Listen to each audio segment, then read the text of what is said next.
Welcome all. जय श्री राम। श्री राम मंदिर की प्राण प्रतिष्ठा में कि आपको सभी को बहुत बहुत शुभकामनाएं। इस वीडियो में मैं आपको बताने वाला हूं क्लास 10th मैथ्स की केस स्टडी, जहां पे हम तकरीबन 25 से 30 केस स्टडी के क्वेश्चंस करने वाले हैं। तो हम पहला क्वेश्चन जो स्टार्ट करने वाले हैं वो आप अपनी स्क्रीन पर देख सकते हैं, जो कि ट्रिग्नोमेट्री पर बेस्ड है। यहां पर एक ट्री है जिसका एंगल ऑफ एलिवेशन है 60 डिग्री, और एक स्मॉल ट्री है उसका भी एंगल ऑफ एलिवेशन है 60 डिग्री। और आप देख सकते हो कि यहां पर स्लेंट हाइट जो है दो ट्री के बीच की वो 20 मीटर है, और जो स्मॉल ट्री का बेस है सी, उसकी पॉइंट ऑफ एलिवेशन जो है उससे डिस्टेंस 8 मीटर ही है। तो यहां पे क्वेश्चंस है हमारे पास, calculate the distance between the point x and top of small tree. Second question है, calculate the horizontal distance between the two trees. इसके और में क्वेश्चन है, find the height of small tree. और थर्ड क्वेश्चन है, find the height of big tree. तो चलिए step by step हम इस क्वेश्चन को सॉल्व करते हैं। तो ट्रिग्नोमेट्री में ये क्वेश्चन आपसे तभी बनेगा जबकि आप इसका डायग्राम बना लोगे, और ये डायग्राम तो आपको ऑलरेडी क्वेश्चन में ही गिवन है। तो आपको सिर्फ क्या कॉन्सेप्ट लगाना है इसमें कि कौन सी साइड ले, हम कोई सी भी दो साइड अपने को लेना है, क्योंकि हमने देखा है ट्रिग्नोमेट्री रेशियोज में कि हमारे पास साइन कोस टेन ये जितने भी हैं, पंडित बद्री प्रसाद हर हर बोले से, ये सभी साइड्स के रेशियो के फॉर्म में आ जाते हैं। आप जिन भी दो साइड्स का रेशियो लोगे तो किस ट्रिग्नोमेट्री रेशियो में फिट बैठेगा, उसके अकॉर्डिंग उस पर्टिकुलर एंगल की वैल्यू ले लोगे। तो सबसे पहले हम डायग्राम ड्रॉ करते हैं। तो डायग्राम बहुत सिंपल डायग्राम है। यहां पे हमें एक राइट एंगल ट्रायंगल बनाना है। ये जो फर्स्ट वाला है इसकी नेमिंग कर देते हैं, ये ए बी है। यहाँ पे जो ट्री है वो बिग ट्री है, और यहाँ पर एक ट्री है सी डी पे जो कि स्मॉल ट्री है, और यहाँ पे एंगल ऑफ एलिवेशन है 30 डिग्री। और यहाँ पर आप देख सकते हो कि ये डिस्टेंस है 8 मीटर, और इन दोनों ट्री के बीच की जो डिस्टेंस है, horizontal distance means slant distance, ये है 20 मीटर। तो फर्स्ट पार्ट में आपको फाइंड करना है डिस्टेंस बिटवीन एक्स और टॉप ऑफ स्मॉल ट्री, यानी dx फाइंड करना है। तो आप क्या लोगे, सबसे पहले लोगे ट्रायंगल। तो CDX ट्रायंगल आपको लेना पड़ेगा। ये CDX ट्रायंगल ले लिया। अब यहां पे आपको कौन सी साइड चाहिए, dx चाहिए, cx आपके पास है। तो यहां पे एक कॉन्सेप्ट होता है कि राइट एंगल ट्रायंगल में 90 डिग्री के अलावा और कोई सा एंगल अगर आपको गिवन है तो उसके सामने वाली साइड परपेंडिकुलर होगी। तो इस 30 डिग्री के सामने वाली साइड है CD। तो CD क्या होगी हमारे पास, परपेंडिकुलर।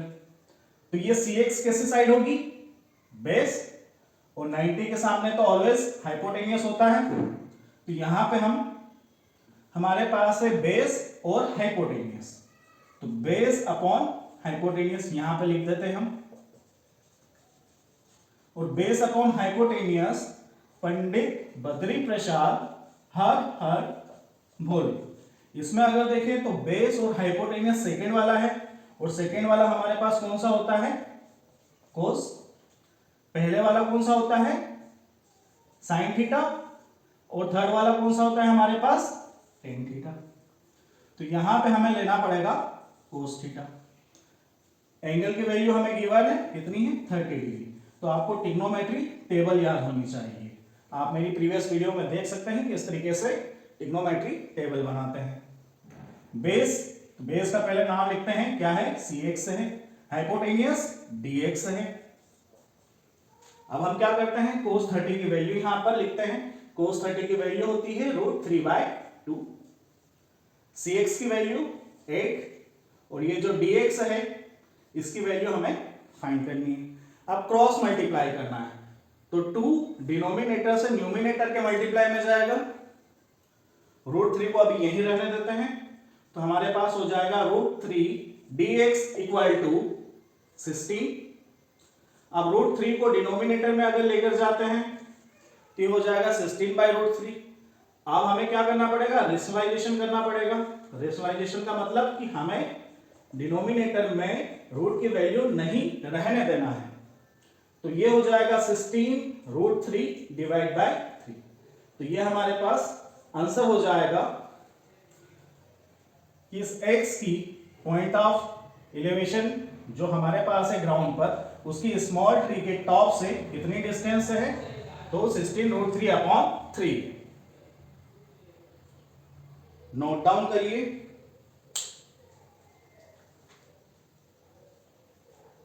क्लियर होगा? अगर फिर भी कोई डाउट है तो कमेंट कीजिए, हम रिजॉल्व करने के लिए ट्राई करेंगे। सेकेंड पार्ट पर आते हैं। तो सेकेंड पार्ट पे हमें हॉरिजॉन्टल डिस्टेंस फाइंड करनी है बिटवीन टू ट्रीज, यानी इस AC की वैल्यू फाइंड करनी है। वो देखो फर्स्ट पार्ट में हमने dx फाइंड किया था, dx की वैल्यू हमारे पास कितनी आई थी, 16√3/3।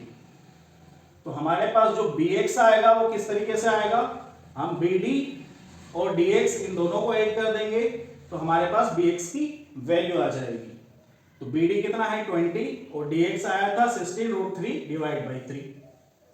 तो जब हमारे पास हाइपोटेनियस है और हमें बेस निकालना है तो अगेन कोस थीटा का यूज करना पड़ेगा। ये हमने निकाल के रख लिया था लेकिन इसका कोई यूज नहीं है, तो हम यहां पे निकालते हैं अगेन कोस 30 डिग्री, जो कि बेस होगा। तो बेस है x और हाइपोटेनियस है हमारे पास bx। कोस 30 डिग्री यानी √3/2, x हमें फाइंड करना है, bx हमने अभी यहां पर फाइंड किया है 20 + 16√3/3। आप इसको नोट डाउन कीजिए, हम इसको रफ करते हैं और इसको यहां पर सॉल्व करते हैं। तो यहां पर क्रॉस मल्टीप्लाई करना पड़ेगा। तो देखो √3/2 मल्टीप्लाई बाय 20 + 16√3/3, इसको ब्रैकेट में रख देते हैं, इक्वल टू x। इस 2 का अंदर में मल्टीप्लाई कर देता हूं और साथ में √3 का भी। तो 2 से 20 10 टाइम डिवाइड होगा और √3 का मल्टीप्लाई हो जाएगा। √3 और √3 का मल्टीप्लिकेशन 3 होगा और 3 से 1 टाइम डिवाइड हो जाएगा और 2 16 को 8 टाइम डिवाइड करेगा। तो इस तरीके से हमें x मिल गया। अब इस x में से हमें इस cx को माइनस करना पड़ेगा तो ac मिल जाएगा। तो ac फाइंड करने के लिए x में से cx को माइनस करेंगे। x है 10√3 + 8 माइनस cx है 8, तो ac की वैल्यू आ जाएगी 10√3। ये हमारे पास सेकेंड पार्ट था। अब आप देखोगे क्वेश्चन में, जब क्वेश्चन पर फिर से जाओगे, वीडियो को बैक करके, find the height of small tree, तो आपके पास बेस है, आप इसको निकाल सकते हो परपेंडिकुलर को tan थीटा का यूज करके। तो और वाला भी बता देता हूं सेकंड का। तो क्या है, tan 30 डिग्री हम यूज करते हैं। ट्राइंगल कौन सा है हमारे पास, CDX। tan 30 यानी DC/CX। tan 30 की वैल्यू 1/√3, CD या DC, CX की वैल्यू है 8, क्रॉस मल्टीप्लाई कर देंगे 8/√3। तो ये हमारे पास DC की वैल्यू आ गई जो कि स्मॉल ट्री की हाइट है। थर्ड क्वेश्चन में हमें बिग ट्री की हाइट फाइंड करनी है, तो वो भी सिंपल सा है। यहां पर हमारे पास बेस निकल आया है, सिर्फ हमें फाइंड करना है परपेंडिकुलर।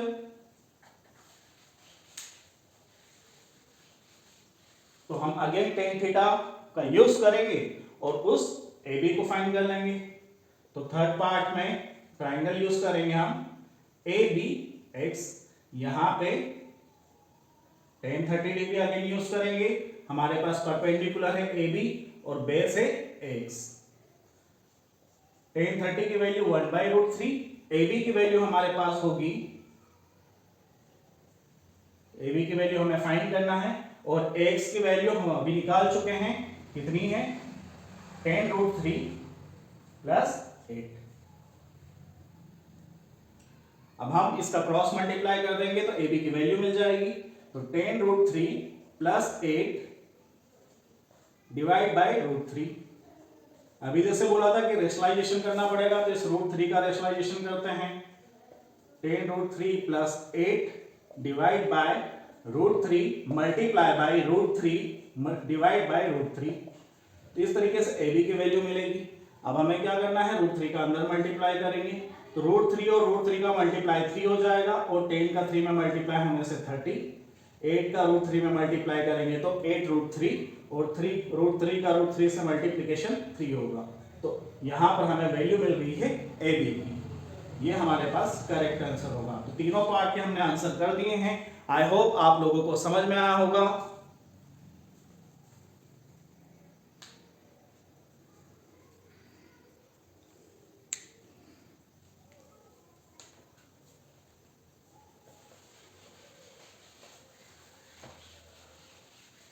अब देखो सेकंड क्वेश्चन आप अपनी स्क्रीन पर देख सकते हैं।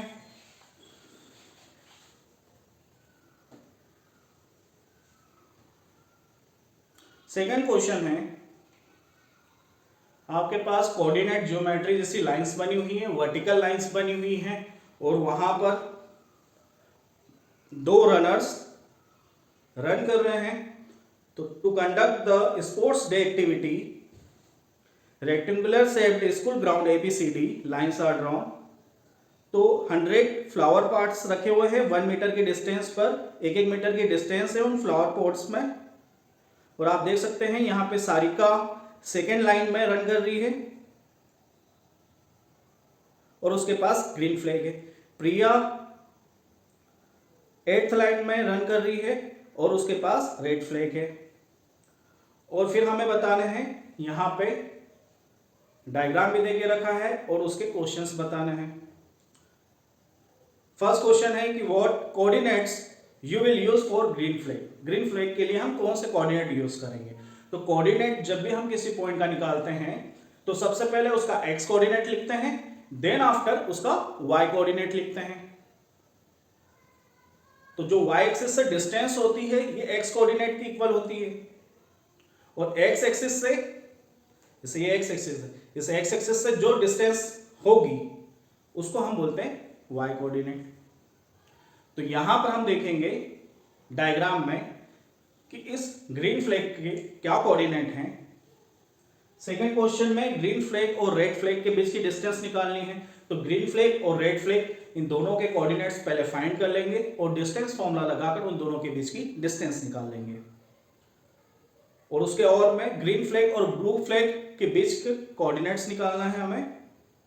और थर्ड वन है, Monica wants to post a blue flag adjacently in between these two flags where she will post a blue flag। यानी मिड पॉइंट पे मोनिका फ्लैग को पोस्ट करने वाली है तो उसके कोऑर्डिनेट क्या होंगे। तो आइए सबसे पहले हम देखते हैं कि जो ग्रीन फ्लैग होगा उसके कोऑर्डिनेट क्या होंगे। तो सबसे पहले हम सारिका की बात करते हैं। तो सारिका के हाथ में ग्रीन फ्लैग है, सेकेंड लाइन में रन कर रही है, तो इसका एक्स कोऑर्डिनेट क्या हो जाएगा 2।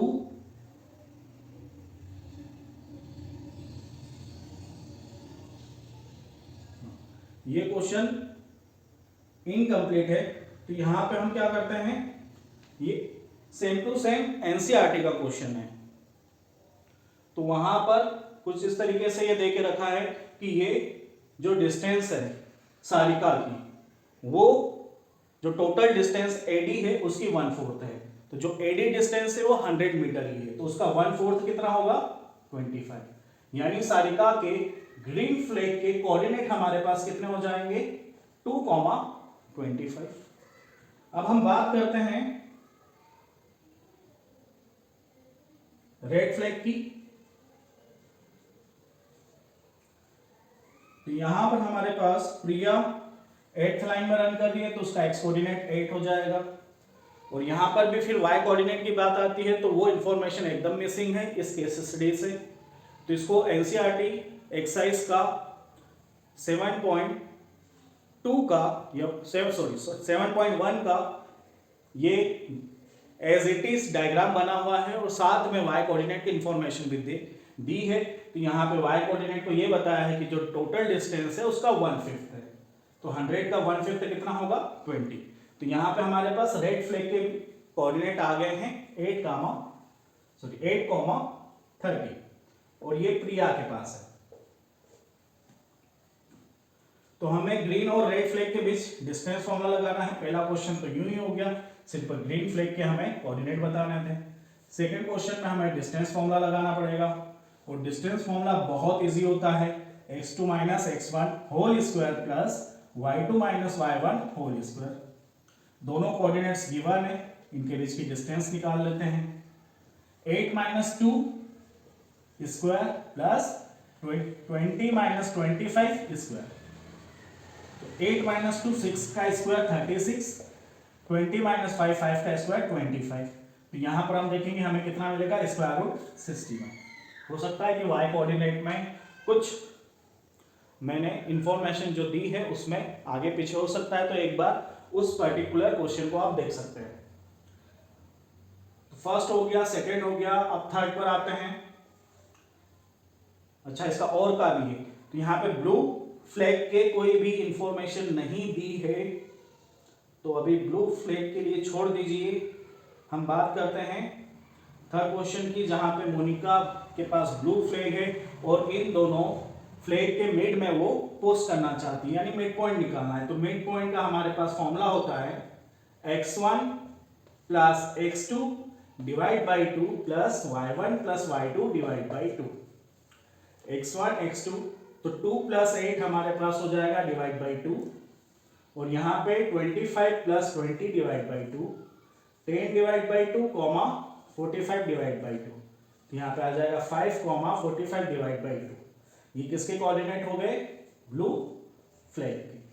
इस तरीके से हमारी ये केस स्टडी भी कोऑर्डिनेट ज्योमेट्री की खत्म होती है। एज पर माय नॉलेज और till now you have noticed कि हमें जो केस स्टडी पेपर में देखने को मिल रही है, ये या तो ट्रिग्नोमेट्री से आ रही है, या फिर कोऑर्डिनेट ज्योमेट्री से आ रही है, या फिर अर्थमेटिक प्रोग्रेशन से आ रही है। तो इन 3 चैप्टर्स से हमारे पास केस स्टडी के क्वेश्चंस आने वाले हैं। Arithmetic progression, coordinate geometry chapter 7, chapter 9 application of trigonometry, in 3 chapter से केस स्टडी के क्वेश्चंस बनने वाले हैं। और क्वेश्चन में जो मार्किंग स्कीम रहती है, तो 3 क्वेश्चंस होते हैं। फर्स्ट क्वेश्चन की मार्किंग 1 होती है, सेकंड क्वेश्चन की मार्किंग भी 1 होती है, और जो थर्ड क्वेश्चन होता है उसकी मार्किंग 2 मार्क्स के लिए होती है। तो इस तरीके से हमारे पास जो केस स्टडी आती है वो 4 मार्क्स की आती है। और ये केस स्टडी बहुत इजी होती है, तो इन केस स्टडी को कोई भी छोड़कर ना आए, इसको पढ़े। हालांकि पढ़ने का टाइम तो नहीं रहेगा, लेकिन आपको टाइम मैनेजमेंट करके चलना पड़ेगा। और उस केस स्टडी को आपने पढ़ के समझ लिया तो उस पूरी केस स्टडी को आप बनाकर आएंगे और 4 मार्क्स आपको मिल जाएंगे।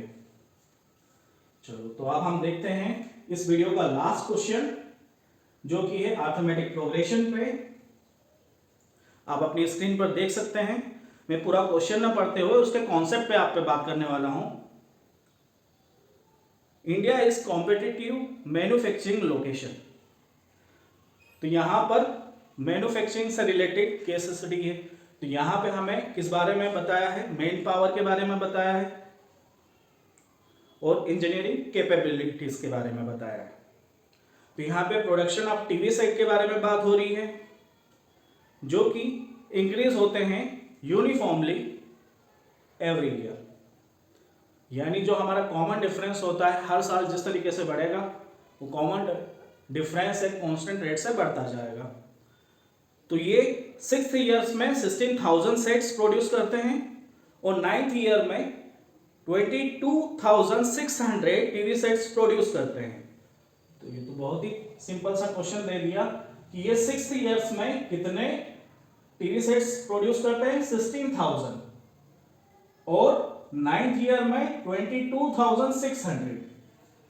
तो आपको बताना है फर्स्ट क्वेश्चन में कि कितना प्रोडक्शन होगा, 8th ईयर में कितना प्रोडक्शन होगा, और 29,200 कौन से ईयर में प्रोडक्शन होगा। और थर्ड क्वेश्चन में आपको प्रोडक्शन बताना है ड्यूरिंग फर्स्ट 3 ईयर्स, यानी सम निकालना है आपको। तो A6 का मतलब क्या होता है, यानी 6th नंबर का टर्म। और 6 नंबर का टर्म आप कैसे लिखते हैं, मैं फॉर्मूला भी बता देता हूं और उसके पीछे का कॉन्सेप्ट भी बता देता हूं। जैसे ए एन हमें टर्म लिखना है तो हम क्या लिखते हैं, a plus N minus 1 D, यानी इस एन में से हम इस 1 को माइनस कर देते हैं। तो यहाँ पे 6 लिखा है तो 6 में से 1 माइनस करने पे 5 मिलेगा, तो इसे हम लिखेंगे a प्लस 5d, राइट। तो इस a6 को हम राइट करेंगे a plus 5d। Similarly we write a9 a plus 8d, correct, equal to 22,600। Now we have two equations, two linear equations, और जहां पे कोफिशिएंट भी एक सेम है तो आप क्या कर सकते हैं, सेकंड इक्वेशन में से फर्स्ट इक्वेशन को माइनस कर दो। सेकंड इक्वेशन में से फर्स्ट इक्वेशन को माइनस करोगे तो आपको इस कॉमन डिफरेंस b की वैल्यू मिल जाएगी।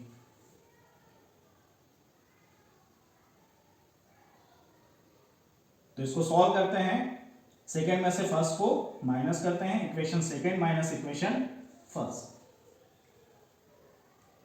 तो देखो मैं यहीं पे कट कर रहा हूं, a से 8 तो कैंसिल आउट हो जाएगा, 8d में से 5d माइनस होगा तो 3d, 22,600 में से 16,000 माइनस करने पे 6,600 बचेंगे, और d की वैल्यू ये 3 मल्टीप्लाई से डिवाइड में जाएगा और हमारे पास आंसर हो जाएगा 2,200। ये कॉमन डिफरेंस है। अब इस कॉमन डिफरेंस को हम दोनों इक्वेशन में से किसी में भी रखेंगे और फर्स्ट टर्म की वैल्यू फाइंड करेंगे। तो फर्स्ट टर्म में वैल्यू रखने के लिए a plus 5 multiply by 2200 equal to 16,000, तो a प्लस 11,000 इक्वल टू 16,000, तो a इक्वल टू कितना हो जाएगा, 16 में से 11 माइनस हुआ तो 5,000, तो जो फर्स्ट ईयर प्रोडक्शन होगा वो कितना होगा, 5,000। ये हमारा फर्स्ट क्वेश्चन का जवाब मिल गया हमें कि 5,000 प्रोडक्शन होगा। लेकिन स्टूडेंट क्या करते हैं कि डायरेक्ट 5,000 लिख देते हैं। आपको ये पूरा सॉल्यूशन करना है और फिर इस तरीके से 5,000 राइट करके आना है। सेकंड क्वेश्चन में आपको ये बताना है कि 8th ईयर में कितना प्रोडक्शन हुआ। 8th ईयर यानी 8 निकालना है, इसको कैसे लिखेंगे, a प्लस 7d। a की भी वैल्यू है आपके पास 5,000 और d की भी वैल्यू है 2200, तो 5,000 इसको क्या करोगे, 140 और 14 154, तो 15,400 और 5,000, तो ये 20,400। ये सेकंड का भी हमें आंसर मिल गया है। सेकंड का और देखते हैं। सेकंड के और में हमें ये बताना है कि 29,200 कौन सा टर्म है। देखो फर्स्ट टर्म और कॉमन डिफरेंस तो है हमारे पास, तो इन दोनों की वैल्यू रखकर इनकी वैल्यू निकालते हैं।